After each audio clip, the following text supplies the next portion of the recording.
No inverno de 1790, um dos homens mais respeitados da história americana assinou um testamento diferente de qualquer outro.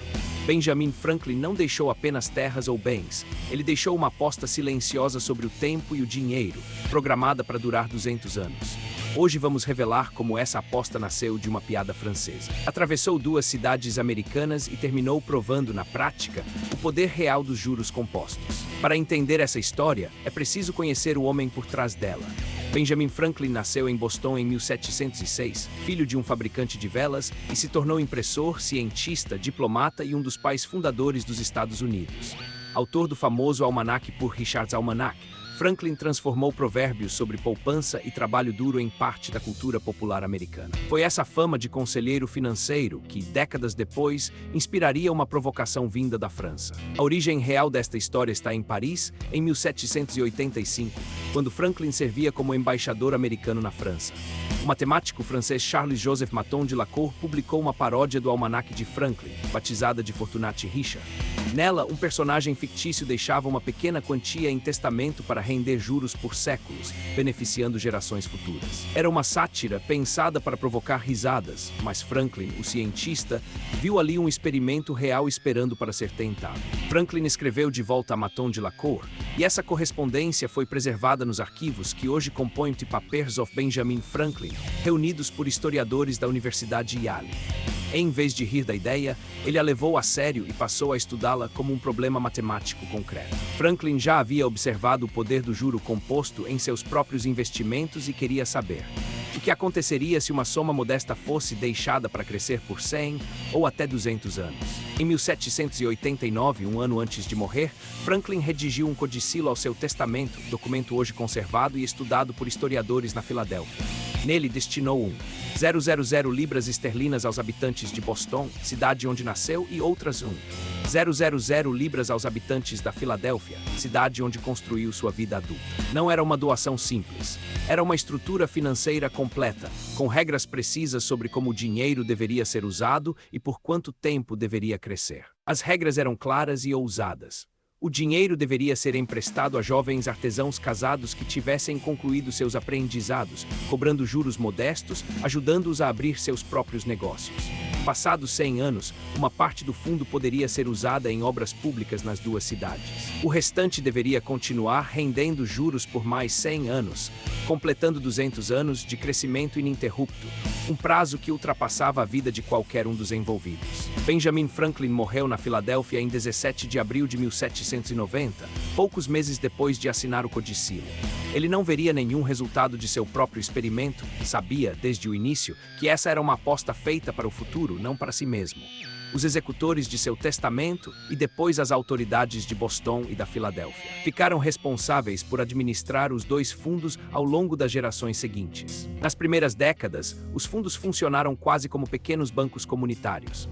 Jovens marceneiros, ferreiros e outros artesãos recebiam empréstimos para comprar ferramentas e abrir oficinas, devolvendo o valor com juros ao longo dos anos. Registros administrativos das duas cidades documentam esses empréstimos, muitos concedidos e quitados com sucesso. Mas nem tudo saiu exatamente como Franklin havia planejado no papel.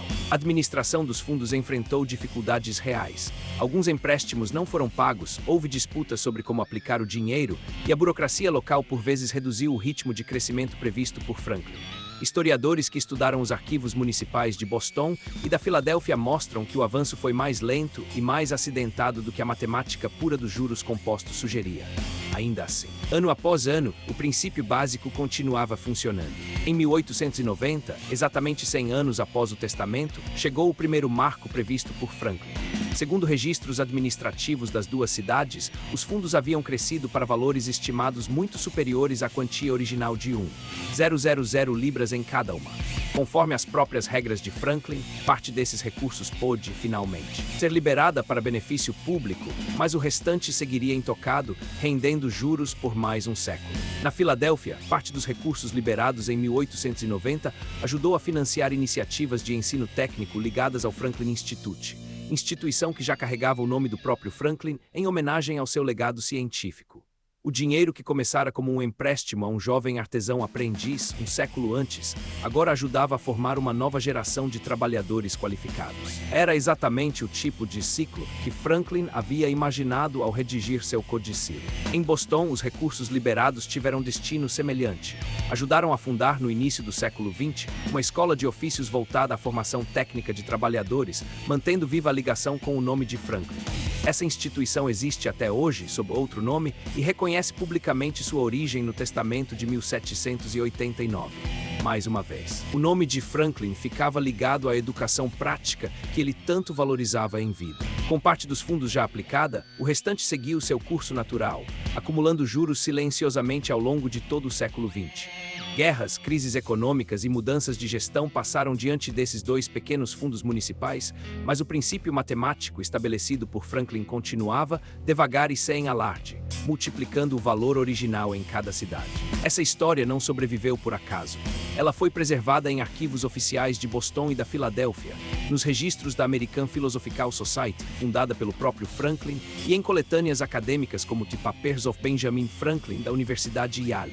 Historiadores, incluindo o biógrafo Walter Isaacson, documentaram o caso em obras sobre a vida de Franklin, tratando-o como uma das provas mais duradouras já registradas sobre o comportamento real do juro composto ao longo do tempo. Em 1990, exatamente 200 anos após a morte de Franklin, os dois fundos completaram o prazo final previsto em seu testamento. Segundo os registros de encerramento publicados por Boston e pela Filadélfia no início dos anos 90, o fundo de Boston havia crescido para um valor estimado em milhões de dólares, e o da Filadélfia, embora menor, também alcançava a casa dos milhões. Um único gesto de honra.